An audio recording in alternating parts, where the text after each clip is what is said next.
What's up, guys? I have a squat slash glute video tip thing.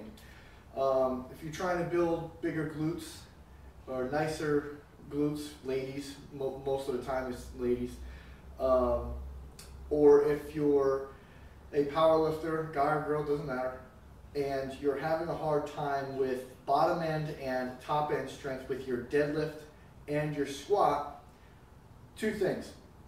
One, you're probably not firing your glutes correctly or violently enough at the top. I see a lot of people coming down in the squat, they come all the way down, and then when they come up, they stop here. Their knees are still bent. It's the wrong thing to do.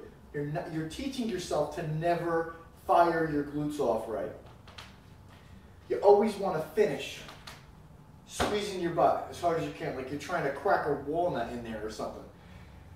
So, well, number one, squat all the way down. Don't do this shit. That doesn't do anything but screw up your knees. Yeah, it screws up your knees.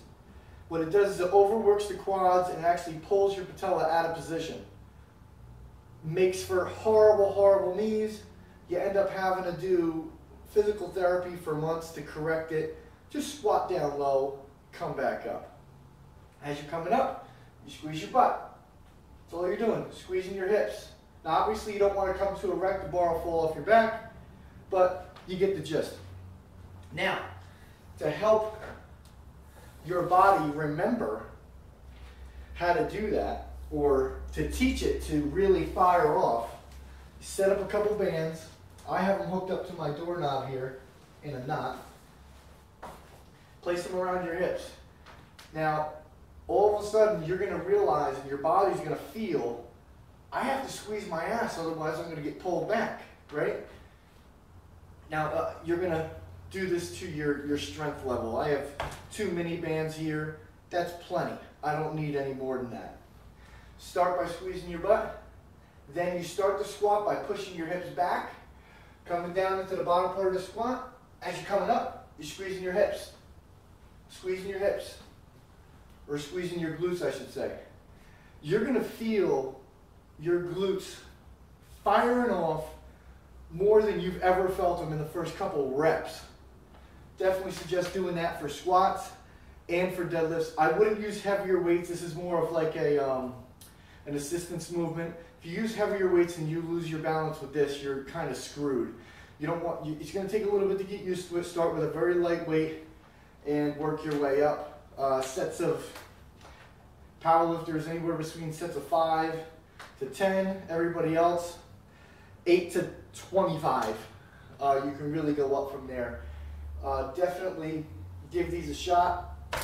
They work wonders, but make sure to squeeze your glutes. I'd also like to mention that you can, it's not just an assistance exercise. For powerlifters, I think this would be more of an assistance exercise, or maybe even on speed day. For everybody else that's trying to build a bigger shelf for their glutes, do this as your main movement, because the compound movements should always be your first movement anyway, and at least in my opinion.